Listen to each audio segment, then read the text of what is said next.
Most bankers aren't ready to help you until after their third cup of coffee. But with Central National Bank's after-hours service, you don't have to wait for the bank lobby to open to get help. You can contact us from 6 to 8:30 in the morning or from 5 to 10 in the evening, and we'll connect you to a real, live, local person who can answer questions and fix problems 7 days a week. Bank different. Bank Central. Central National Bank. Member FDIC. Hello out there in Radio Land. This is Hank Hill, Assistant Manager, Strickland Propane.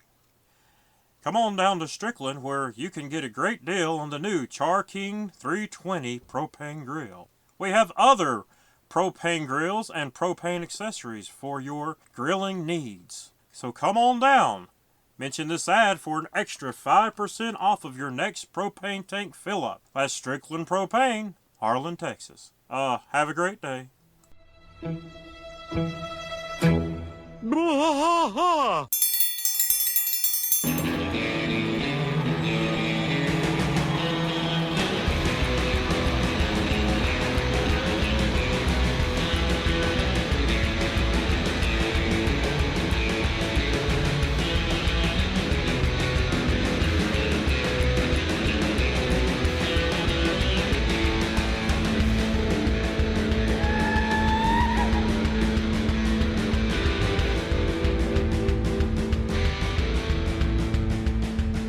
I tried to fight all through the night, deep in the heart of Texas. The trailer park is nice and dark, deep in the heart of Texas. That drinks his brew and he spits his chew, deep in the heart of Texas. The TV blares, but no one cares, deep in the heart of Texas. Here we go!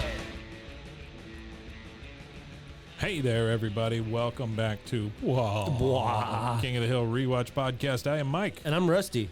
Rusty, Season 3, Episode 5, Next of Shin. Next of Shin. Such a pause there. Yeah. Yeah, Next of Shin. Anytime you hear the word Shin, who's involved? A short, potentially very a formerly tall man. angry man. Yeah. Well, do we want to get some housekeeping out of the way first? Yeah, sure.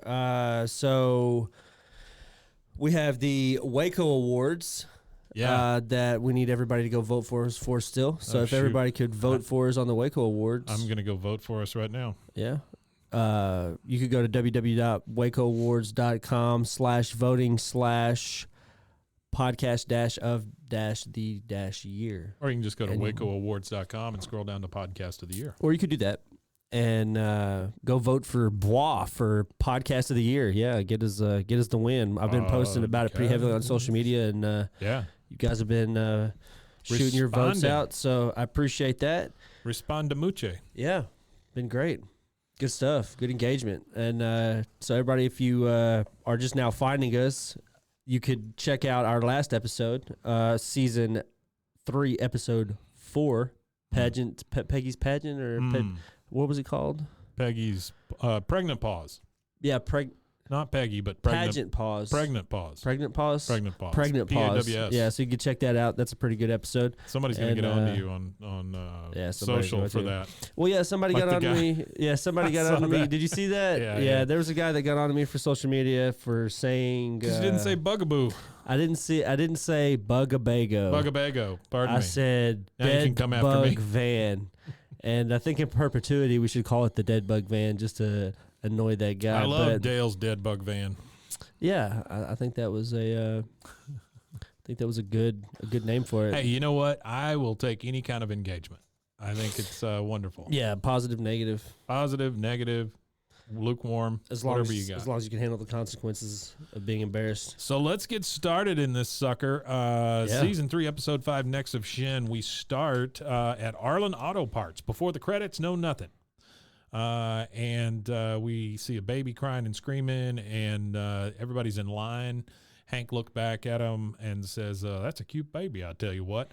Peggy says, yeah, we're trying to have a baby ourselves. He doesn't want anyone to know, so I'm only telling complete strangers, which seems like a good... Yeah, it seems like a good thing to do. Hank tells the mother, I might be able to help you out there, may I? And this is something that people do that I don't understand. Ask to hold somebody else's baby.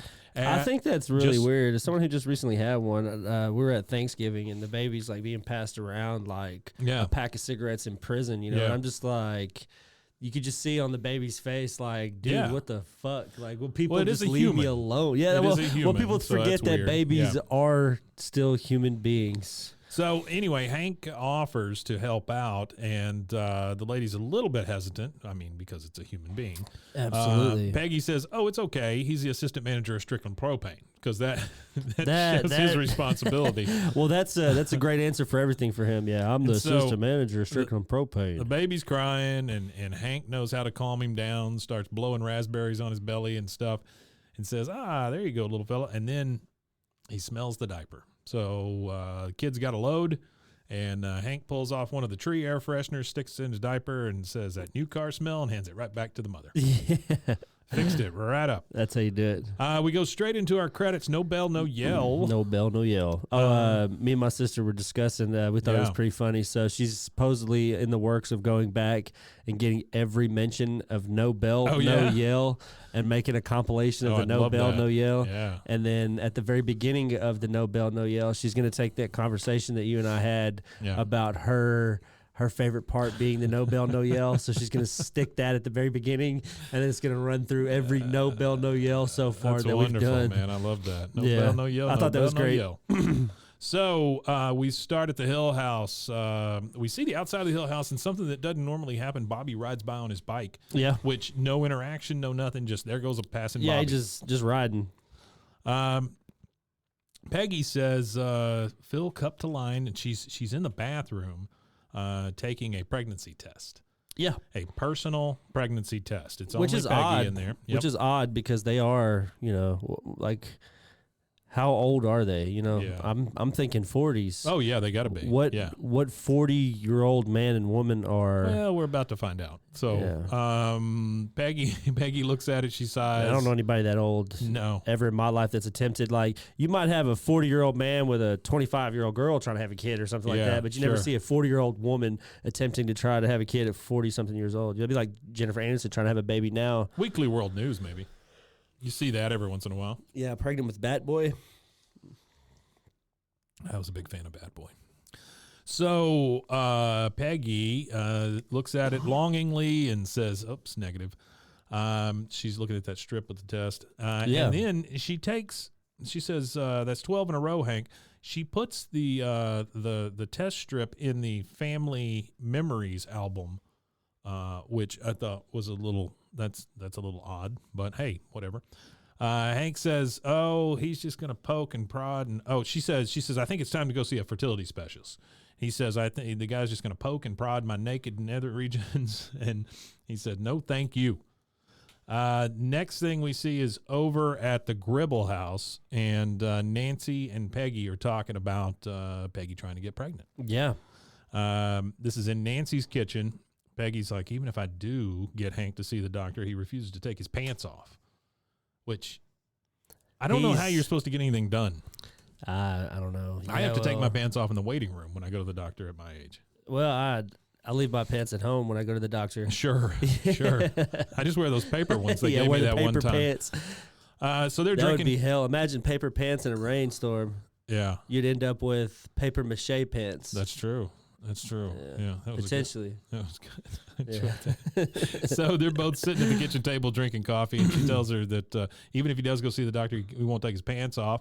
She goes, "You don't take your pants off at the doctor anymore, Shug, or your clothes off at the doctor anymore. Anything they need to see, they do it with a new machine called an MRI. A new machine called an MRI. New machine. I'm thinking MRIs have been around forever.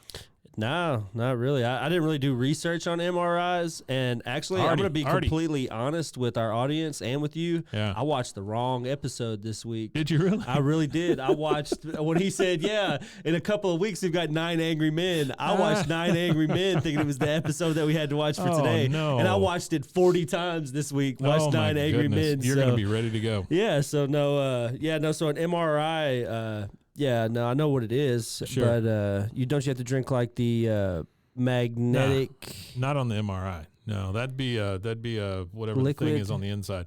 MRI just sticks you in the tube, and it goes boom, boom. Yeah, boom, with magnets, don't they? Yeah, do you have to drink a liquid to go you don't inside have of to drink it? anything. Oh, okay. No. I've had like 14 MRIs in the last year. And so Peggy says, are you sure they can use it to look at Hank? They use it for everything. Heck, it's the same technology we use down at the station to predict the weather. That's not true at all. That is not correct. Peggy says, I thought you used the Doppler radar. She goes, oh, Shug, it's the same thing. No, it's not, Nancy. That is not the same thing at all. No, it's not the same Those thing. are not the Definitely same not the thing. same thing at all. Doppler versus MRI. We are back at the Hill House, and Hank, Well, you know, there's a funny story about Doppler in the city Yeah. that we live in. So in 1953, there was a big tornado. Everybody knows it's from Waco. okay, Tore through Waco. There was Bryan College Station. I was out of town. You was out of town that day, yeah. In your dad's nutsack somewhere working. But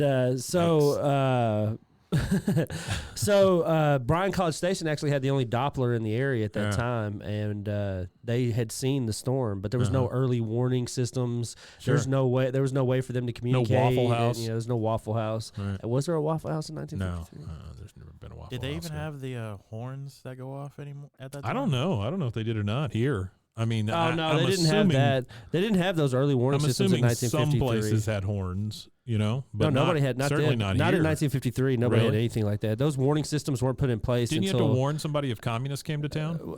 That's the only thing. Yeah, if you look for the color red, anything with the color red So was there was bad. no auditory warning. Yeah, there was no auditory. There was visual. just a hey, there's a tornado over there. Y'all run. Hey, there's a Yeah. communist That over was all there. you got. Run. Yeah. Feel that wind to your right? Go in the opposite direction. That's Yeah, right. well, there's another bad thing about that storm too. Is it was a lot of rain. Cow And goes it over your was head. Rain You gotta wrapped. go the other way. And fun fact, since me and you both have a connection to San Angelo, Yeah. that same storm started in San Angelo, and there was a famous tornado in 1953 on the same day that hit San Angelo. So that Oh, same really? storm hit San Angelo and Waco on the Oh same wow. day. Yeah. Yeah.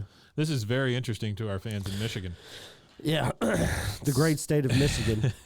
Oh, yeah, for your Michiganites, Texas is one of the only states, probably not one of the only states, but it has no natural lakes, and y'all have one of the largest natural lakes. So Wait, there you Texas go. has no natural lakes? We have 0 natural lakes. We have springs and rivers and Really? tributaries. that is and something I did not know. creeks, but we have no lakes. Tributaries. Yeah, A lot of which a tributaries. tributary is.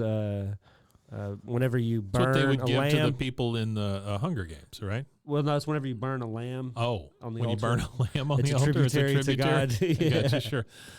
So we're back at the Hill House, and Hank is washing Ladybird in the bathtub.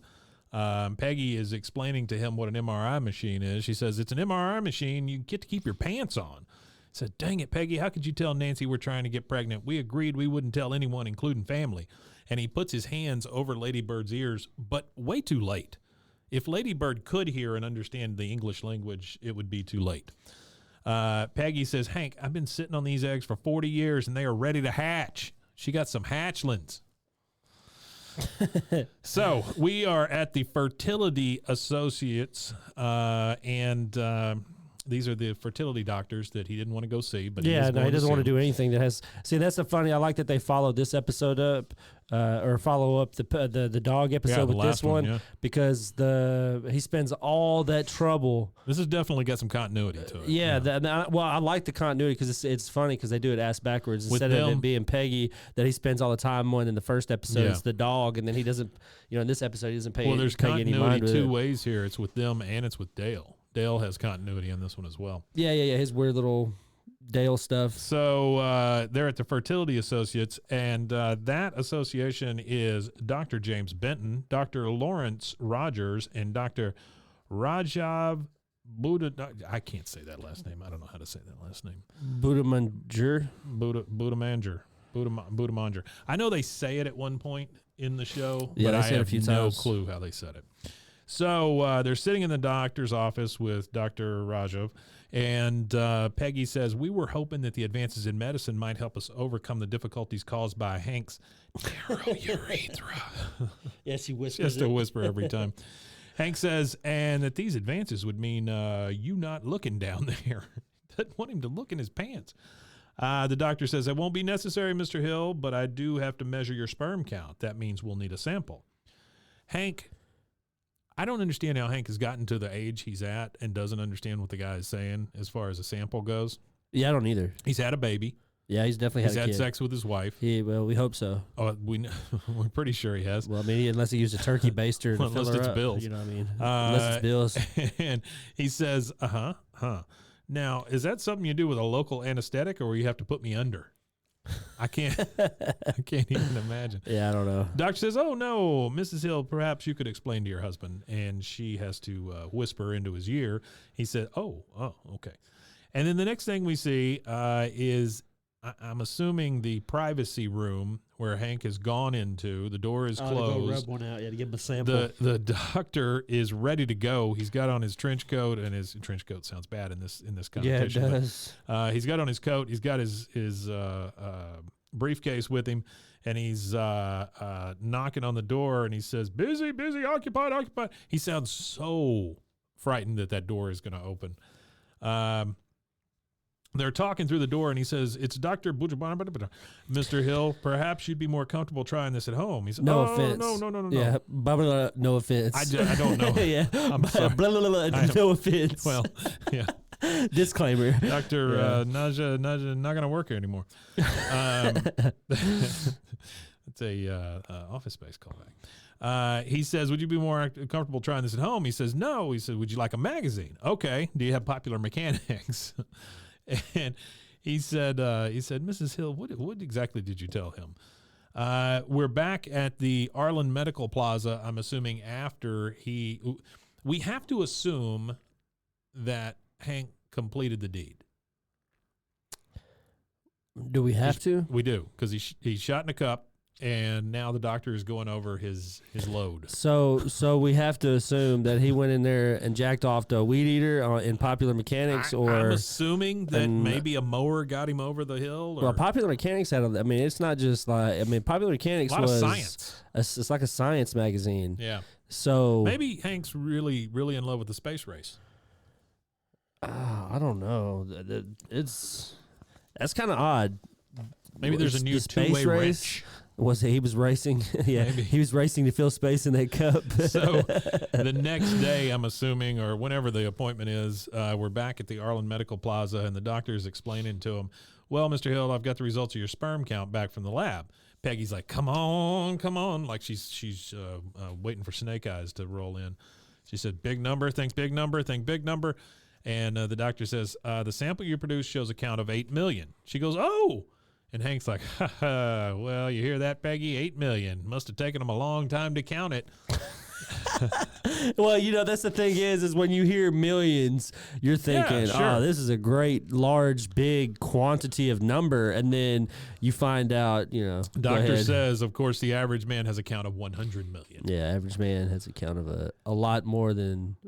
That's not even a tenth No, of the average man's load. not even a tenth. Not even a tenth. I don't know if it was from lack of trying or narrow urethra issues or... It could be his diet of. You have to have a Could be the red meat well-balanced diet, diet. yeah. You have to have Yeah. a well-balanced be. diet. So the lack of fruit and stuff in his diet probably doesn't help. I think it's the lack of fruit. I think if It he'd eat a could be. mango every once in a while, he'd be fine.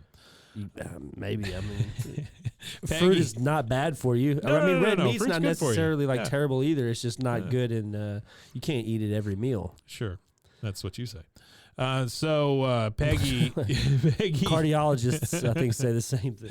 Peggy kind of comforting Hank. She goes, "Now, Hank, honey, just because you scored 8 million on your sperm test does not mean your sperm test Yeah, that killed me. Does not- 8 million on your sperm test. does yeah. not mean you did not give 110 million%. I give you an A for effort."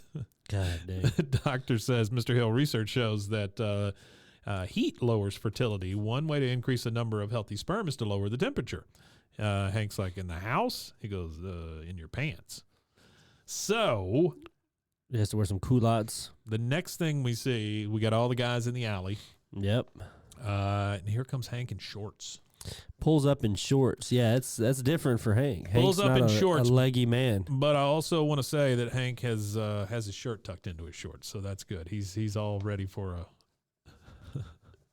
My dad does that. Does he? My dad tucks his shirt into. Never It doesn't understood matter that. what he's wearing. If he's wearing his pajama pants and he's walking around the house, his shirt is tucked into his pajama pants. Never understood it. Yeah, man. it's- The idea of wearing it's shorts is I phenomenon. want to be comfortable.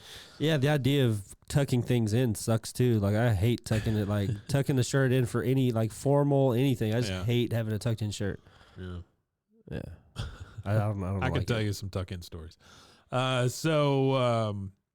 mean, I could tell you some stories of being yelled at in churches. Like I remember there was a elderly guy, he's a World War II vet, Air Force guy, and I would go in and I'd wear a button up or something, and I'd have a baseball cap on, and it was Sure. always Right. smack your baseball cap off your head. Not even talk to you. It's just that generation where they feel like they could like. Oh, you're in church, man. Take Well, it off. well, not only Come that, on. they just feel like they could hit anybody's kids that's not Salute theirs. the flag. Like, well, it's just they come from a generation where you could slap strangers' kids. That's true. So they're like, slap the hat off your head, and they're like, tuck your shirt in, and I'm like, And what a better world. dude, who it in the was. hell are you? Yeah, what a better world it was. Yeah, and I'm like, dude, who the hell are you to tell me what to do? So You're not my dad. all four of them are out there, and This is my hat. that's what Joseph Kicking me in the said. nuts. You're I don't my know dad. you. This is my hat. So they're all out there. Yep. Yep. And again, Hank in shorts with his shirt tucked in.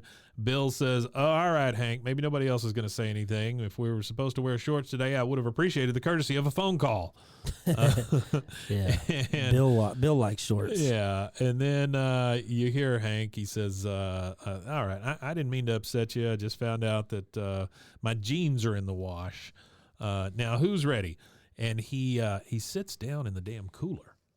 Which, Yeah. how does he think that nobody's going to question him on sitting in the ice in the cooler? Well, I guess I don't know. If you have somebody, if I was hanging out with if I'm standing in a group of Yeah. middle-aged men Yeah.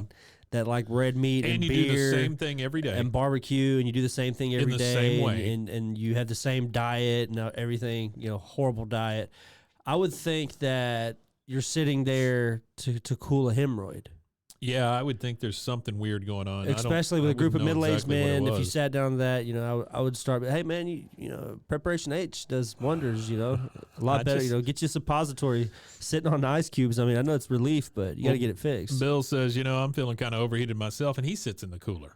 Which once Bill has sat in the cooler, I'm done with that ice. Once Bill has sat in the cooler next to me, I might even be done with the beer in that ice. Yeah, it's true. It's true. I can't imagine what it does to the The cans. amoebas and microbes. I can't imagine what it does to the cooler. Pond scum. So Bill's sitting in the cooler. He asks Hank to scoot over, and then Dale says, "Just so you know, I'm willing to drink beer. You said I'm just not willing to reach for it," which is a great joke. That's a That's good a joke. good one. it's Yeah, that's a really good one. And it's a good one from Dale too. You don't really get No, too many not intelligent anything jokes that. like that. Yeah. So we're now at Strickland Propane, and Hank has his shorts on at work, which is Yeah, he's at work. super friggin' weird, and he's got a fan blowing right on his crotch just to keep his swimmers cool, And here comes Buck. "What you doing in a wind tunnel, Hank? You got the prickly heats?" Hank says, "No, sir. Just drying the ink on all these sales orders I wrote this morning. Just trying to be light, son. I saw the insurance forms on your weenie doctor." Your weenie That's doctor. funny. And he says those forms were supposed to be confidential, and he hits him back with, "And employees are supposed to wear pants, but I won't tell if you don't." Yeah. Employees are supposed to wear pants, but I won't tell if you don't. So now we're at Earl's Guitars, Yep. which we go to a lot in this Yeah, series, well, honestly. I didn't realize that Hank was. This implies that Hank plays his guitar way more than Quite you a could bit. assume. Yeah. That like him going into these music stores as often as he does implies that he plays his guitar. Yeah. Well, I think he likes. regularly. I think he likes Earl because too. I'm a campfire guitarist and I change my strings maybe once a year. So I mean, I probably should change them way more than that. But the fact that Hank's at this guitar shop so often. So you're at a shows that he campfire plays- once a year? I'm not at a campfire once a year, but I play guitar with like 3 chords, reminiscent of somebody who's sitting next to a campfire. Gotcha. Yeah, that's way the too- term. That's the term. That's the journeyman term for like Guitar you- journeyman? I started guitar journeyman. I started playing in high school and never progressed past like 3 chords. Gotcha. So every now and again I'll just pick it up and play 3 chords and set it down. So we're at Earl's, and Hank says, "Thanks for the tune-up, Earl." So How you fix for propane? He goes, oh, I'm good. Say, Why would you need propane in a He's always trying guitar to sell shop? propane. I Yeah. don't know. He says, say, I wanted to ask you, Hank, let's see, how should I put this? You ever heard the song Peaches? Okay, do you know the song Peaches, Mason? Do you know the song Peaches? I don't even know who sings it. Presidents of the United States of America is the band. Oh, okay. Yeah, Yep. you're It's a right. great Actually, song. that's Artie did tell me that. Yeah, Great that is song. in my notes from Yep. Artie. And so he says, well, let's see, I might be able to fake my way through it. And he thinks he's asking him if he can play it. He starts to strum, and he says, going to the country, going to eat a lot of peaches. Yeah. He said, no, that's not the reason I asked. I was thinking of a way to get your count up. Oh, God, says Hank. Oh, my God. Was Bug Strickland in here?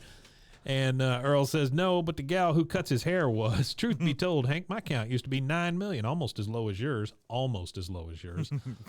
But the thing that worked for me was peaches. Soak yourself in peaches 3 times a Yeah. day. He says, well. I thought that was going to say a week, but no, he said 3 times a day. 3 times a day. I can't imagine how many peaches you go through if you're soaking your ass in peaches 3 times a day. Also, what I good don't would know. soaking your body? I don't think it does anything for you. If anything, I assume eating them would do something. Or Well, I would drinking think eat the peaches, maybe take the pit and put it in your underwear or something. Maybe yeah, walk I don't around know. with peach pits in really your underwear. odd. Yeah. Really, really odd. Be very impressive though to people if you had all those lumps. So now we're outside the master bathroom, and Hank is just pacing back and forth because you're assuming that Peggy is taking another pregnancy test. She comes out, and he goes, well, what did the test say? She says, well, we won't know for another 20 seconds, but no matter what result, I don't blame you. It's a I don't rough way blame you. It's a rough way to say it. That is a rough way to say it. She says, sperm counts are dropping all over the world, and I don't blame you for that either. What the hell would he have to do with any of that? You know, that reminds me of, again, I just finished the most recent season of Handmaid's Tale. Yeah. And that's what it always makes me think of, because that whole show is about. Oh, sure. Yeah. Is about, for like the entire premise of the show is. Handmaid's Tale is a rough show. It's a really rough show. And then well, spoiler alert. So at the very last episode, I don't know if you watch it or not. I have not watched this season. Oh, well, spoiler alert. Sorry. Okay, go ahead. I'll forget about it. By the Yeah, time you'll we forget leave about here. it. That's good. So you find out that the whole premise of this They're all sitting in peaches. Well, they're not. Yeah, they're all sitting in peaches. Well, no, it boils down that the whole premise of everything and the reason why they create Gilead and all this was one guy had a solution for fertility. Yeah. But he attached his solution to what he considered the wrong group in hindsight, which was the religious right fanatics. Yeah. And he would that's his greatest regret was that. We so seem to be a little headed down that way right now too. Yeah, it was a great show though. So she says, Hank, we both work very hard, and I can feel we're getting closer, honey. It's within our grasp. She gives him a really heartfelt, Yeah, she heartfelt does. speech. She really does. The timer goes off, and Hank says, that's 20 seconds. Negative. They both see the test, and it's negative again. Then we hear the doorbell ring. Hank walks to the front door, sees nothing, and then looks down, and there's Cotton. There he is. There's little Cotton. He says, Dad, what are you doing here? You don't talk to Buck Strickland's hairstylist, too, did you? Nah, not in 2 years. Thought I'd drop by for a surprise visit. Hey, Hank's wife, Cotton. So there is not a time that I can think of that he's ever called her Peggy, right? That It's doesn't always happen, Hank's right? wife. Yeah, it's always Hank's wife. Does he call her? He might call her Peggy whenever they have their weird episode where they kind of connect. Get to be friends. But I'm not again, I'm not sure. So he's standing there, and he says, Deedee woman, hurry up with my bags. And here comes Deedee, pregnant as crap. I mean, she's very, very big. And she's got both suitcases. And he says, she ain't fat. I got her knocked up. Got her knocked up. Got her knocked up. So Cotton has impregnated Deedee, and I think that's a good time for us to impregnate the show with some commercials. So we'll take a break. You got snow shins, like I got snow shins? Get yourself some Shin jelly. It's good when you got snow shins.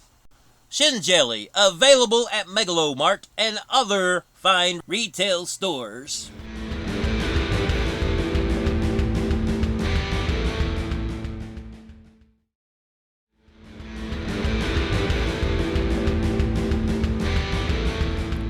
Rusty. Yeah, what's up? Smells terrible in here. Yeah, it does. I mean, someone cut something in How here. do we fix that? Well, you could go to St. Angeli's and buy a candle. It's saint-angeles.com/candles. And, St. Angeles. We're burning Republique in here today. Republique. Which means republic. Okay. I believe in Got French. that from context Well, it clues, is but a, sure. a manly scent. You know, it's a very cedar. I smell some cedary, coconut. Shea and coconut. Yeah, it's Ah. like cedar and musky smell. Musky. Yeah, you know, it's a. I would think cotton, beautiful scent. cotton smells a lot like musk. I don't very think musky cotton little would, man. I don't think it would smell as good as this candle. No. I'm not saying that. I think these candles smell terrific, but I bet cotton would be very musky. Musty. Got Musty. it. Sure, and that's not a scent offered by Probably St. smell. Angeles. Yeah, it probably smells like stale piss. So if you have someone in your life that emanates the smell of stale piss, Sure. Republique is a definite smell that'll kill any stink in a room. It is a beautiful, beautiful scent too, though. I really, really enjoy this one. This is one of my favorite scents It is so very good. far that I've gotten to experience. The Yeah. Tropez was good. The florals were great with the Tropez, Yeah. the beach floral, the sand, the Yeah. salt, the sea. But Sure. you know, this right here is, you know, it's like walking through like a fall neighborhood, like a family neighborhood. You're just strolling through some hip part of town somewhere. Sure. And everybody's eating an almond joy. Almond That's what joy. it smells like. No, it smells great. It I does like smell it. great. I like it. I love So- cedar. I like wood scents, like wood-based scents. Tell them one more time where they can get these wonderful, wonderful smelling good candles. You can go to saint-angeles.com/candles and don't forget to use the code KOTH20 for a discount on all candles. Remember, it's the fire that makes them melt. Whoa. All right, we are back, and we are at the Hill House at the kitchen dinner table. Fully impregnated kitchen table. Fully impregnated kitchen table, fully impregnated Deedee, unfully impregnated Peggy. And we see that Cotton is talking about sex, which is always rough. He says, I was using 4 layers of protection, and my men still got through. Yeah, I somehow I don't believe that 4 he layers. used any kind of protection. Well, that's what they say. They say it's only good to use the one that you intended to use, because if you use more than one, the friction causes the one underneath the one to break. So you end up with like 2 or 3 broken condoms instead of. You don't have a layer of 4. You lose all layers. Yeah, you lose all layers of protection. Hank says, "Please, Dad, there's a child present," and he responds with, "Oh, she's my wife, Hank. She was there when it happened." I don't understand the fact that he's okay with calling his bride a child. Yeah, I'm not really. Oof. Of course, he also says, "Ain't that right, baby cakes?" Yeah, that's just. What you got, Mason? Well, Nah, I got nothing. yeah, he doesn't have It much is to gross. say on Yeah, that one. it is super gross. Because I forget, Deedee's the same age as Hank, right? Or is They she a went to little younger? kindergarten they went together. To kindergarten together. Yeah. Which is odd that they went to kindergarten together. Super weird. She just says, if you say so, Cotton. And so Peggy responded, "Well, oh my, this is such exciting news. I'm very excited. Now, at your age, Cotton, having a child will be such a blessing. If it's a boy." If it's a boy. So he says, it's not often that a man of 75 fathers a child. He says, when a boy is 18, he goes, "I'll be dead. I'll be dead. Pass the beans." Pass the beans. Yeah. My sources tell me that's Hank's problem. Yeah. So we are at the alley, and the 3 of them are spying over the fence. Yep. That's just the 3 of them, because Hank's inside with Hank is Cotton. inside, yeah. And Dale says, "My sources tell me that Hank's the problem. It's very hush-hush. Even his own daddy don't know." Boomhauer. Yo, man, don't even know what talking about. They ain't gonna hear from me, man. I mean, those dang old reliable source, man. Dr. Router, brother, man. See? Talk about them dang old chili willy, man. Yeah. See? Yeah, I can't. Yeah. No offense. No offense. Hank and Cotton show up, and Cotton says, "Good God, have you gotten fatter, fatty?" Bill says, "Sir, yes, sir." Sir, That's yes, terrible. sir. Dale, "Colonel, let me be the first to congratulate you on the impregnation of Hank's stepmother." He said, "Bingo!" Bill says, "Just think, Hank. If your doctor helps you and Peggy get pregnant, your baby and Cotton's baby can play together." Damn it, Bill, says Hank. So, Dad, you must be pretty happy about them executing that woman in Huntsville. Trying to change the subject real fast. Talking about an inmate who's been executed, which is the best way to do it. Yeah. Cotton says, Hank, has you been having trouble baby making? He says, No. Is it because of that skinny pipe in your thingy? He says, skinny pipe. We're not having any trouble. These things take time. I ain't got no nary urethra. He gets that from his mother. Uredi. Yeah, nary uredi. He says, hi, mine's so damn wide I could pass the child myself if I had to. That's so disgusting. Dale thinks that is the funniest thing he's ever heard. That is funny as hell. That is pretty damn funny. But he, I'm thinking in a live read of this, the actor that does sure. Johnny Hardwick, I feel like he probably laughed his ass off at that. Absolutely. That's a great line. It's disgusting, but in a room of writers, that is gold. So now we get kind of a montage of things happening. Yeah. Hank looks at all the tests in the book, where Peggy put all the failed it's where the tests theme in song there. would fit in really good. Dun, dun, dun, dun, dun, dun, dun, Yeah. dun, dun, dun, dun, all the fast movements. He gets his ice out of the crotch. He's got his ice in a Ziploc bag up against his crotch. And then... on a side note here, sorry. Yeah, so you're good. the theme song reminds me of because you could plug the King of the Hill. Like I see it on Twitter all the time, where you see this video where the movement's real fast in the video, and then somebody underneath it will be like, "Haha, somebody should put the King of the Hill theme song to this video." And you see that a lot on those fast videos. But me being English, it reminds Benny me Hill. of Benny Hill. There it is. And being able to fit the Benny Hill theme song. Yeah, and being able to put that on anything too. So I don't know, it just came to my head. I made a video a few years ago of a guy trying to eat 12 biscuits. 12 And biscuits? Okay. It was a 12 biscuit challenge, Okay, 12 biscuit challenge. which is not a thing. We just made it up. well, we could do it. So we had this guy, and we gave him 12 biscuits, big biscuits, right, to eat. And like cookies, biscuits, no, or biscuit dude, like biscuits? biscuits. Like buttermilk. like over at that place that makes Oh, the biscuits here. wow. Yeah. Yeah. So we gave him 12 of those and said you had to eat them as fast as he could. Oh, no. And so the video that I made, though, Yeah. I sped it up like 3 times, and then I just added the Benny Hill music to Oh, it it the was whole just him time he's eating. stuffing them, just moving really fast. Yeah. That's pretty good. Aside, I don't know why I'm doing this. I believe the That's all of woman us, man. that Hank is referring to that was executed in Huntsville. This is purely based on the Oh. timeline and a quick Google search. Uh-huh. Since this Google came it. out in November 3rd of 1998, it takes a couple months for these things to get made. So he's likely talking about Carla Faye Tucker, Oh, who was I remember that executed name. on February 3rd, 1998. So it's in the timeline. She was executed Oh, in okay. Huntsville. She was known as she killed a dude with a pickaxe. Oh, wow, the And she had a pickaxe whole. She was on murderer. death row for like 14 years. she's a hell of a digger, though.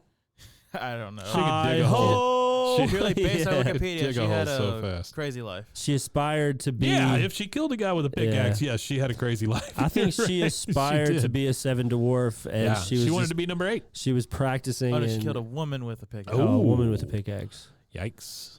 Unrequited love. All right, so That's a good one for Bloody Happy Hour. Yeah, that's true. They should check They that could do out. that. Yeah, that would be a great one. So, again, we get Hank looking at all the failed tests. He gets his ice out of the crotch, and then we see him opening Megalo peaches and pouring them in the bathtub like he's going to freaking He's set putting them. his peaches in peaches. He's going to put his peaches in the peaches. And his dad one time had a famous peach quote.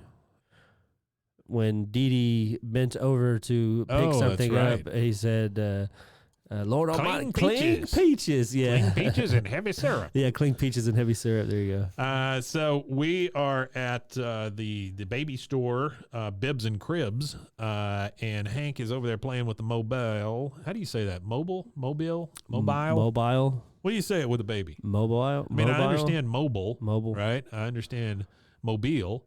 Yeah. What is it when it hangs over a baby's crib? Well, Is it just a mobile? if it's Mobile, it's in Alabama, and if it's mobile, it is embedded with cellular technology. You're able to call your Jesus. child and FaceTime with it from the Sure. From the clown's mobile. face that spins around. Yeah, and then mobile is the ones that they sell to married cousins in Alabama. Okay.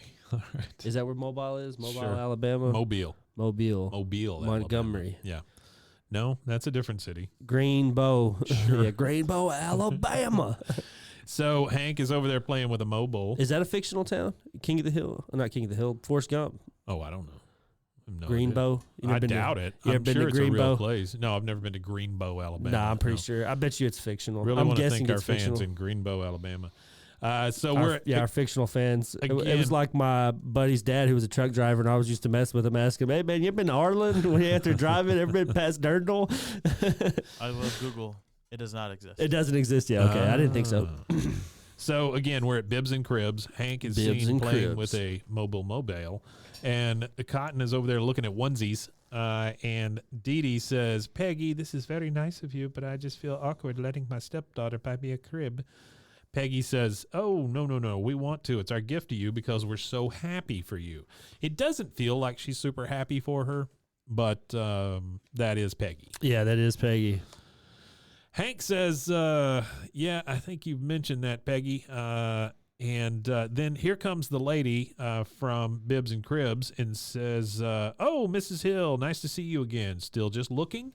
They're over there looking at car seats. Peggy says, yes, actually, we're here today to buy a crib." The lady's like, "Oh, my Lord, congratulations. I knew you could do it, mister. Oh, and you're already showing."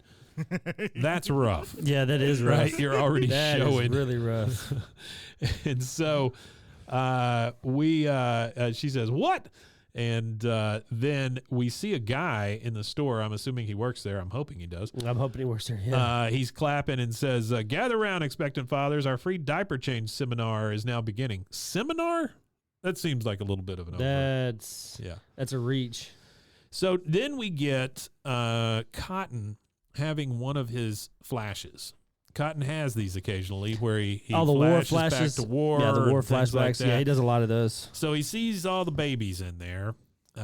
He sees a baby crawl down from his mother's backpack, and he's got the Japanese flag on him.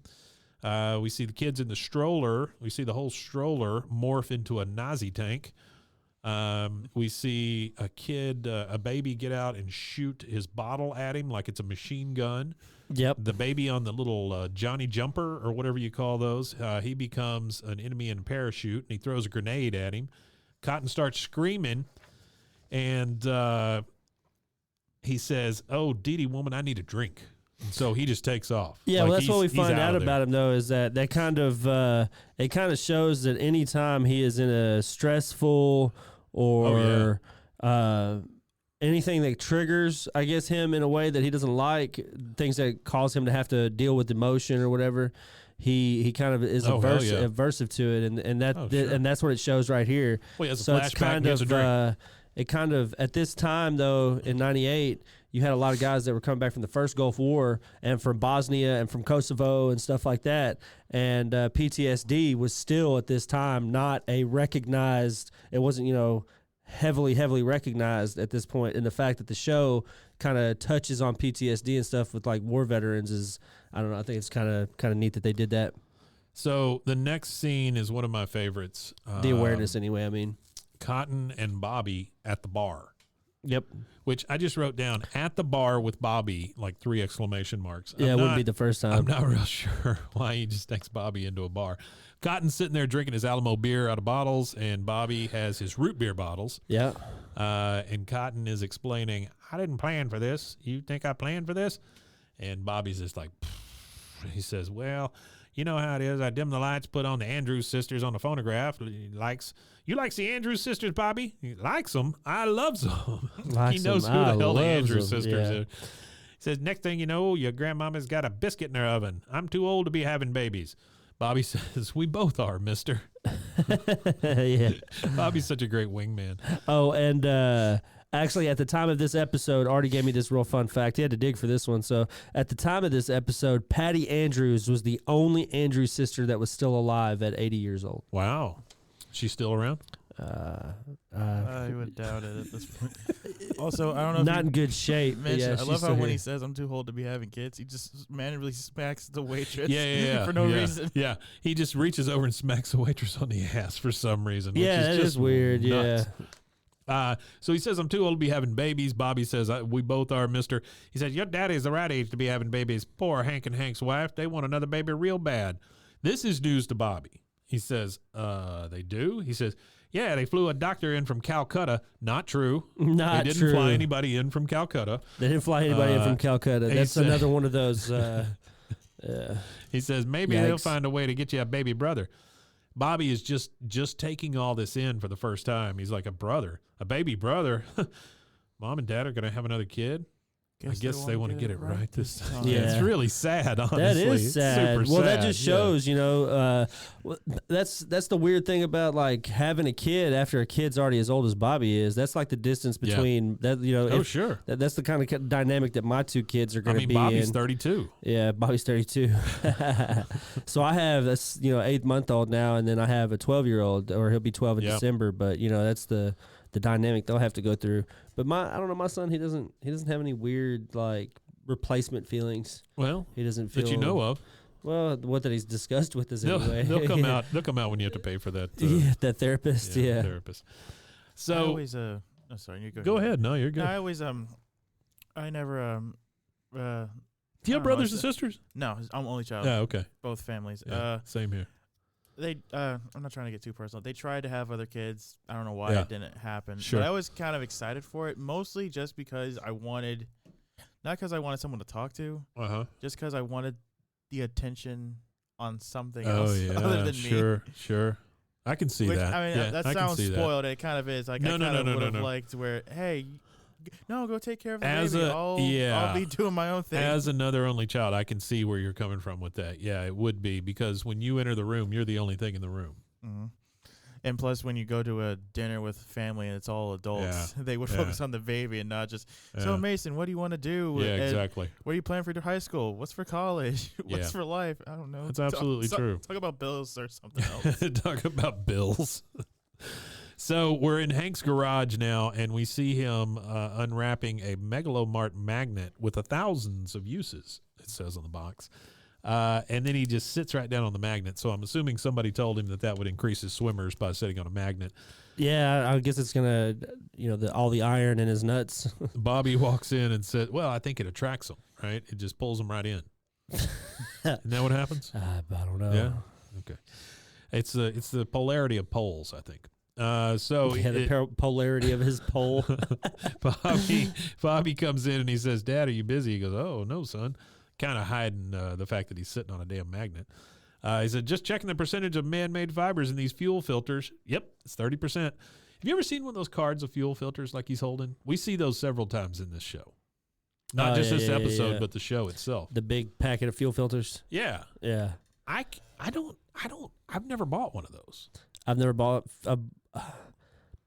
I've bought a fuel filter before, but I've never bought it on one of those big cards. But I do remember it Yeah. from like my dad and my grandpa. I don't remember big because my dad's a mechanic, and I don't remember big things of fuel filters like that. I don't Why know. do you need 36 fuel filters? I just don't understand. Was the why fuel? you I mean, need the so fuel many. might have been dirtier back then. You might have had to, the filtration systems on guess, cars maybe. was different. I don't know. Well, you're not. Maybe before. Back then, everything was carbureted, not fuel well, injected. I guess so it everything might be was leaded different. also, right? This time, no. Well, I'm Unleaded gas. saying back in the day, Oh, yeah, everything yeah, was back in the leaded. day. Maybe that's where they got it Well, it from. might have been the difference between carbureted and fuel injected, but I would imagine that this is the age of fuel I injection. don't know, man. It's a lot of fuel filters. A lot of fuel filters. Just saying that can't be cheap. It can't be good fuel. So he's looking at this card of fuel filter. He said, "Yep, it's 30%." He's not checking that. No, he's really not. Bobby says, "That's very interesting. I'm very interested in things like that." He picks up a screwdriver, like it has anything to do with that. He Yeah. goes, "Okay, then it's settled. You and Mom won't have another baby." Hank lets out a little, "Whoa." Oh, yeah. a little How'd you find out about that? He says, Grandpa told me at the bar. There's no reaction to the fact that he was at the bar with his grandpa. No, It's just the almost fact a given. that he knows that his nuts are empty. He said, Grandpa told me at the bar, it's not fair. If I knew this could happen, I would have worked harder over the years. Exercise, cut back on the fruit pies, gotten a few B's to raise my average. Yeah. Hank says, this isn't because you're not good enough. You're great. And 2 will be twice as great. Bobby says, the only reason I look so good is because there's no competition. You have another kid and I'll look like a failure, which he's kind of right. Yeah. Hank says, believe me, Bobby, you're not.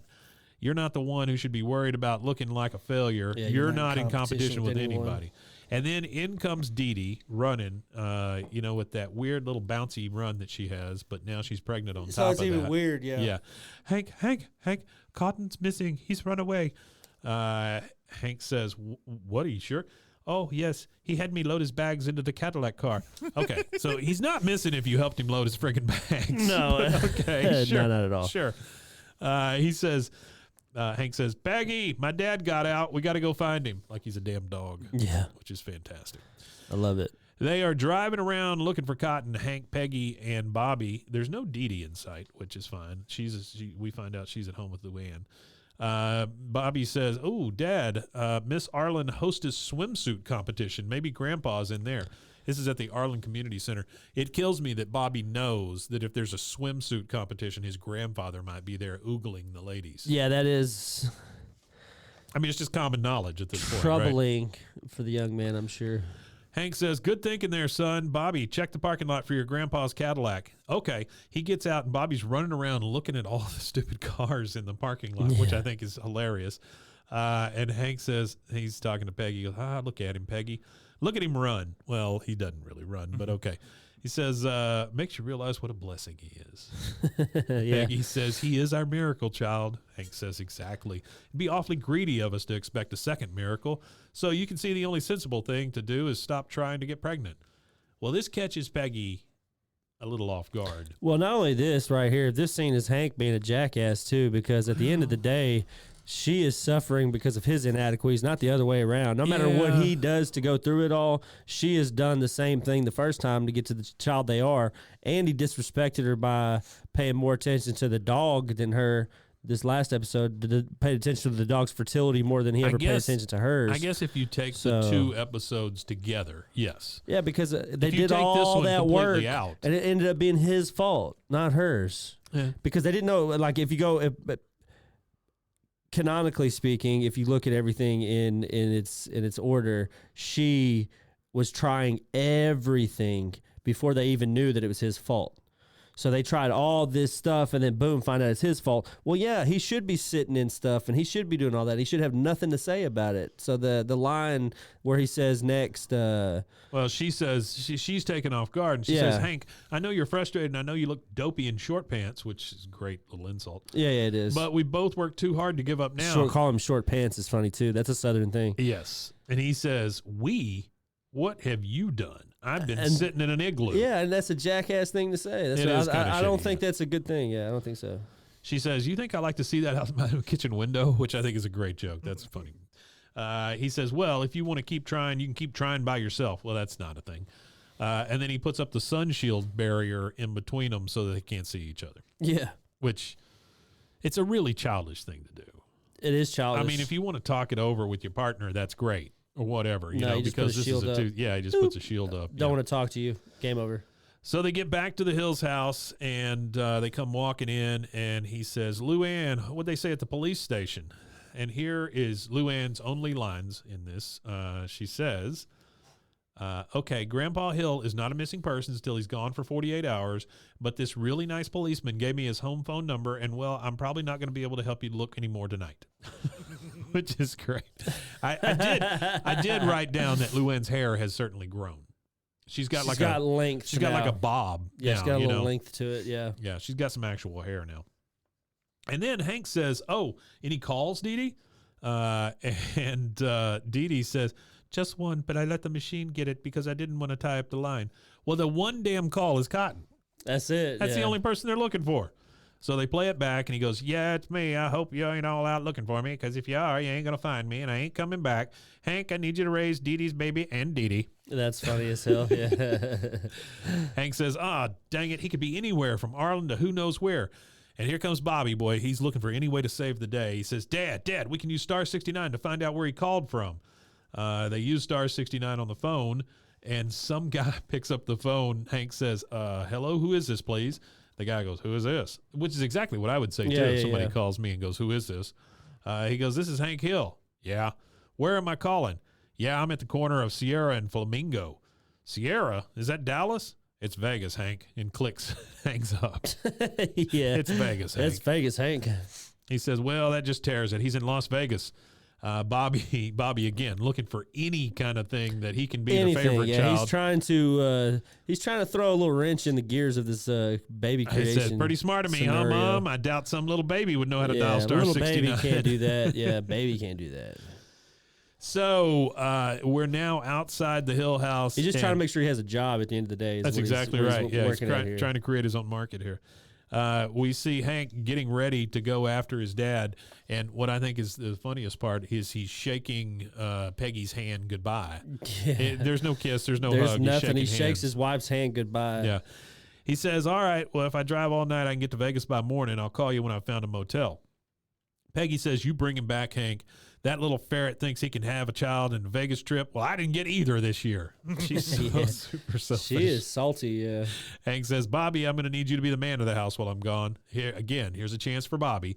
Sure, Dad, I'll be the man of the house while still fulfilling my duties as the child of the house. So I guess he's showing he's a two-way player. Yeah, I don't know. Deedee says, Hank, my stepson Cotton is small and sneaky. How will you ever find him? And then there's Dale coming up and saying, I think it's funny that she says, Hank, my stepson. yeah, Hank, my Yeah. stepson. Cotton is small and sneaky. Dale, who has been listening to the whole thing behind the fence, apparently, he comes out and says, I'll tell you how you ever find him with the finest mail-order surveillance equipment the Libyans have to offer.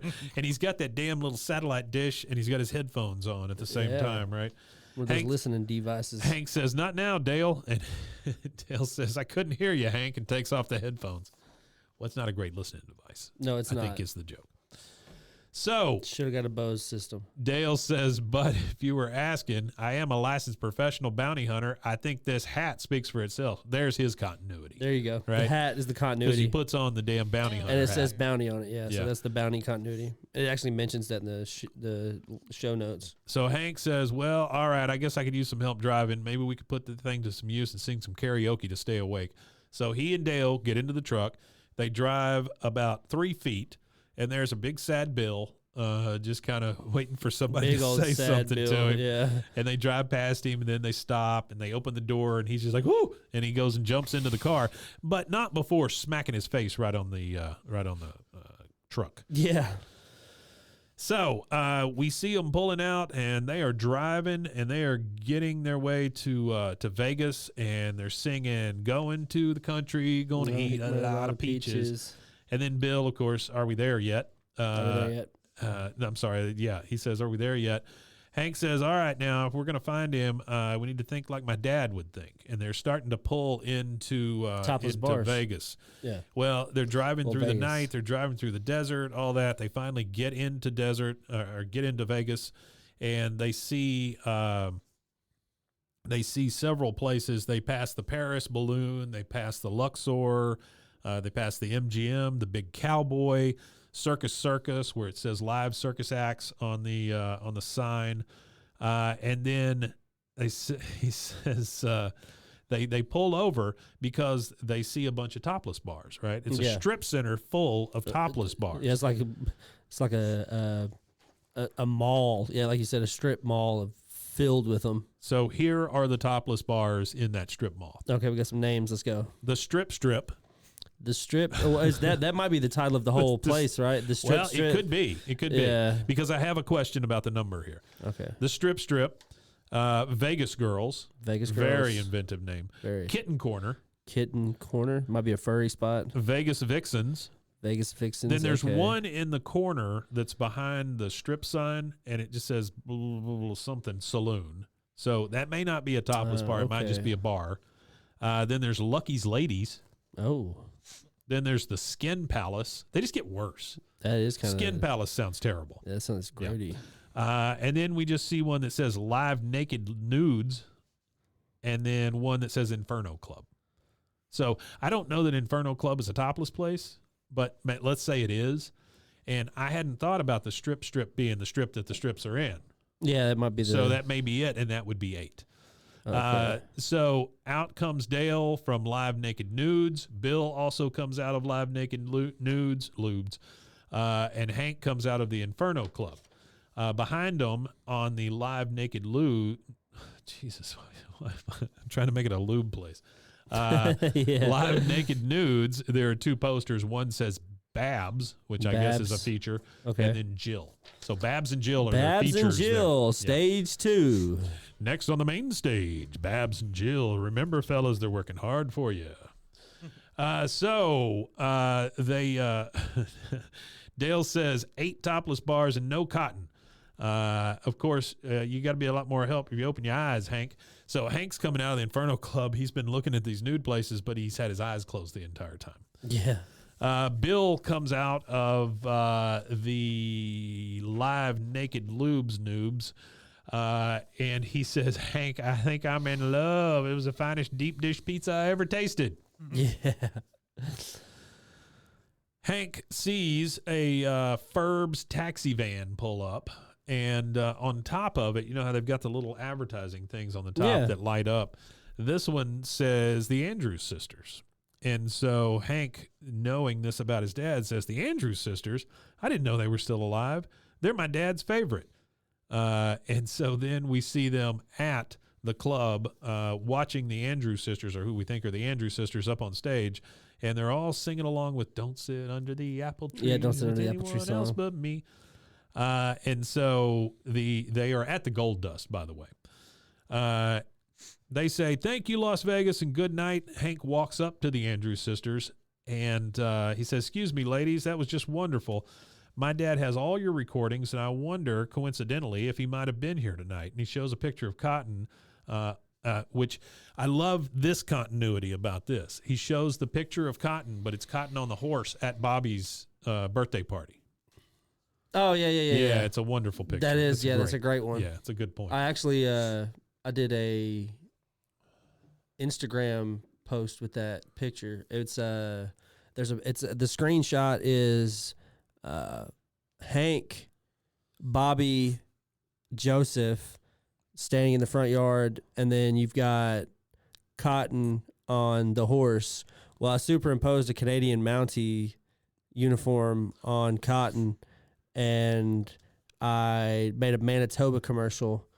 Oh, I remember that. Yeah, a cigarette commercial, and I put a cigarette in everybody's mouth. And Hank, Bobby, Joseph, everybody had a. Yeah, that was a good one. So it was a great post. The main Andrews sister, who has a very deep voice. Yeah, she does. Takes off. I wonder who voices it. Takes off her wig and her. says, "Yeah, he was here. That little firecracker grabbed my rear." Yeah, it didn't say. Hank says, "Well, he does like the ladies," and that's when she takes off her wig. Hank, blah. He says, "Right." So when I figured out it wasn't really a sister, he started breaking plates and threw him out, which that tracks for Cotton. That tracks. He loves to break some plates. He likes to break plates. Yeah, he loves breaking some plates.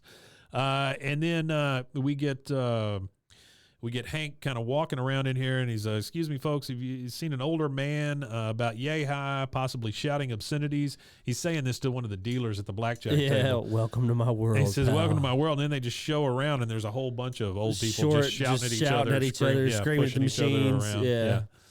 Then we see. Is that really like the demographic inside of casinos? Is like elderly people? I've never been to a casino, so I don't know. If you go to Oklahoma or something, or I'm assuming the ones in. Well, because Vegas is like the way I see Vegas nowadays is it's being targeted for like families and stuff too. It's not just it's no longer just like, hey, come out with the boys and get drunk and see some titties. It's now like they've got like a ton of stuff for families they're targeting. So we get another kind of montage here. We see Hank pushing through the line at $1.99 all-you-can-eat buffet. He shows the pic there. They say no. Then we see Dale sitting in front of the Mirage where they have the big volcano that lights up with the water feature and stuff. That thing goes off, and you see Dale with a "Have you seen this man?" Cotton poster, which I'm not sure where he got that made, but it's a pretty big poster. Yeah, I don't know. That's an odd one. The thing goes off, and he looks around. He doesn't have a lighter, and so he lights a cigarette off the volcano. Then we see Hank swimming up to the tiki hut in the pool to show the pic to the bartender there. By the way, Hank is wearing his T-shirt in the pool. Yes, he is. Then for whatever reason. Then we see Bill and Dale. He must have big. I think that Hank has big pepperoni nipples, and he doesn't want us to see the peps. Pepperoni nipples. The big pepperonis. Fantastic. Use the code pepperoni nipples for 20% off. Then we see Bill and Dale at medieval times, or what looks like medieval times. One of the knights falls off the horse, and they look under the mask. I don't know who lets them onto the floor. Yeah, I don't know either. But they look under the mask to see if it's cotton. It's not. And then we see Hank showing the picture to a tourist lady outside of a hotel being blown up, which you see in Vegas a lot. I mean, they're always like leveling hotels and stuff. They're always blowing stuff up. They're always blowing stuff up. So now we see Bill playing slots, and the other two guys are there, and one single coin falls out, and Dale picks it up, which I have never been in a slot machine and had one coin fall out, but hey, great. Yeah. Dale says, don't stand too close to the machines, Hank. The electromagnetic fields could defertilize you. Hank says, that's nonsense, Dale. And anyway, Peggy and I have decided to stop trying for another baby. Not that it's any of your business. Here comes Bill. Oh, geez, Hank, you shouldn't give up. I mean, if your dad can have a baby. Hank kind of interrupts him and says, this has got nothing to do with my dad. You know what? I'm tired. I want to be alone. Why don't you guys go check the poker tables? And he just walks off. He walks over to a bar where Elvis is sitting, or an Elvis imitator, I guess. Yeah. He says, thank you very much. Thank you. Thank you very much. Hank kind of saddles. Since we got mentioned Elvis, I have to bring this up. My mom, huge Elvis fan. I might have said this before on the show. My mom is a super fan. So we're sitting at, we came to visit the United States in 1994. Yeah. And when we came, the one place my mom wanted to go was Graceland. So we went to Graceland, and I remember Elvis was such a big part of my, early childhood that I thought we were literally related to him. Like, I really thought the dude was my uncle. So when we were walking through this Elvis museum at Graceland and through all the house and looking at all his cars, my mom said that I'd stopped. And I'm only like 3 or 4. And there's this huge dude standing next to one of Elvis's cars. And I just pull on his shirt. And I'm like, hey, bud, that's my Uncle Elvis's car. That's fantastic. So, yeah, no, growing up, I seriously thought we related to him. And then my son also thought we related to him as well. He still calls him Uncle. It's not Elvis, it's Uncle Elvis. My son refers to him as an artist as Uncle Elvis. Uncle Elvis. I wish I had an Uncle Elvis. So I have another side deal. Yeah. I have all of my mom's albums. She gave me all her albums recently because she doesn't play them or have anything to do with them. And I have first print, pressings of Elvis stuff. They're crazy stuff. We'll Yeah, have to take those out and break them in the street. Yeah. So Elvis says, Shooting. Elvis says, thank you very much. Bartender says, what do you have? Hank says, beer. He goes, I got Heineken. And he stops him right in the middle of the word Heineken and says, American.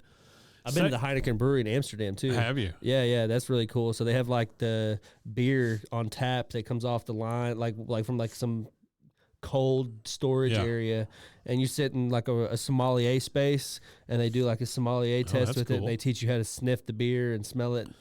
And I just wanted to drink it. Hank sitting at the bar sees a guy carrying a booster seat. Yeah. And he says, so do you allow children in the casino? And the guy says, no way, no one under 21. He goes, huh.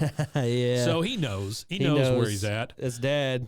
Got to get a booster seat for Pops. We now see the craps table, and the guys are lifting cotton into the little booster seat at the head of the table. He goes, hello, Dad. Don't you unstrap me. I ain't going back. You can't make me. Hank says, I didn't come here to bring you back. I just came to let you know that I'll look in on Deedee and the baby and the new husband. Pretty smart of Hank, honestly. Oh, yeah. Make him jealous. Because play him against himself. Cotton says, what? Who is it? He goes, I forgot his name. Jerry, something like that. I think he's a dancer at Chippendales. He goes, give me my address. I'll gut him. Hank says, Dad, I just made him up. But you see how worked up you got? You still love Deedee. Now come on home. He says, I was going back anyway. I got to find me Mr. Terry Jerry and gut him up good. So did you get what's-her-name knocked up yet? Just fantastic. That is funny. By the way, Cotton is drinking Alamo in Vegas. I didn't know that Alamo went that wide. Yeah. But sure. It's a national beverage. Yeah, okay. Remember the Alamo. Remember the Alamo. Nationally. Drink 'em up. Hank says, no, we decided not to have another child. The whole idea has upset Bobby too much. But he kind of blames it on Bobby, you know? I don't know why you blame it on Bobby. It's not Bobby's damn fault. No. At all. Cotton says, I always knew you was a quitter. He says, well, you're the one who always flips up the board when you're losing to me at checkers. I never lost to you, and we haven't played checkers in years. Oh, I get it. I got Deedee pregnant, and you can't with Hank's wife, so you're flipping up the board. Yeah, that's right. I'm giving up. You win. You happy? He says, oh, Hank, you ain't in competition with me. Hell, if it's a contest on who's better daddy, you win. Here we get a heartfelt moment from Cotton. We do, which is weird. Finally. Yeah. Well, that's the thing is like the PTSD trigger and all that stuff. It shows that he is an emotional being, but he's just so he does have screwed emotions. up from war. He really from life. also from being a dick. Yeah. He says you ain't in competition with me. Hell, if it's a contest, who's better daddy, you win. I mean, you made Bobby, and all I made was you. So that's a burn. Compliment and killed him right after underscore. that. Yeah. That was a compliment, and then like and a then razor sharp, like cut him at the shins. Hank says, "Thanks, he ain't got Dad, no legs. But what if I keep trying and it doesn't happen?" He goes, "Well, then you had the fun of trying, boy. I got to have that talk with you." Yeah, because he never had the talk with him. He just took him to the took him to the whorehouse, the dairy farm. Yeah, remember he took him to the dairy farm. He took him to the dairy farm, and then when he was older, he took him down to Hotel Arlen. Yeah. He says, "Sounds good, Dad. Let's go." Well, hold on, Hank. Nobody knows you found me yet. What do you say you and me have some fun tonight in Vegas? He says, "Oh, sure, okay." And then he says, "Ate the hard way," and rolls the dice. He gets a 3. The guy says, "Craps, you lose." He says, "What? No." And then he takes off. He gets up out of his little booster seat and starts charging on the table, and that's pretty much it. That's it. Yeah, Cotton's like, "That was practice." That was when Hank said, "Dad." Busy, occupied. It's really great though because he gets up and he storms the friggin' table. I just like all the heartfelt stuff at the very end. It's a good. I like seeing Cotton not be a complete dick. The last shot of this thing is from the security camera too, which I thought was really cool. Oh yeah, of him storming the table. Then we get which again is the great animation direction from Wes Archer. Again, absolutely. Shout out to Wes. Then we get the credits, and last thing we get is Hank saying, busy, occupied. So calling back to Hank in the little shoot 'em up gallery. Yeah, shout out to Artie again for all the fun facts. Thanks, Artie. We appreciate it. All right, Rusty, we got to get out of here. Where can they find us? You can find us at BWAAAKOTH on Instagram, TikTok, Twitter, and Facebook. We would appreciate all engagement on all platforms. Your local gas station. We'll be standing outside there as well. Yeah, with a sandwich board. Yeah, sandwich boards. And sandwiches. No sandwiches. On boards. Sandwiches on boards? Well, we'll have a sandwich board that you're saying there's that I have onboarding. sandwiches on boards. You're saying there's onboarding that we have to go through for our sandwiches. You have to go through sandwich onboarding to get your sandwiches on board. Mason's like, please, dear I'm God, on board, so stop. Okay, all right. Hey, thank you to everybody, and we will see you again next time. Check us out at roguemedianetwork.com for us and many other shows. Don't forget to vote. Don't forget to vote. We'll see you next Wimatanye. time. Wimatanye.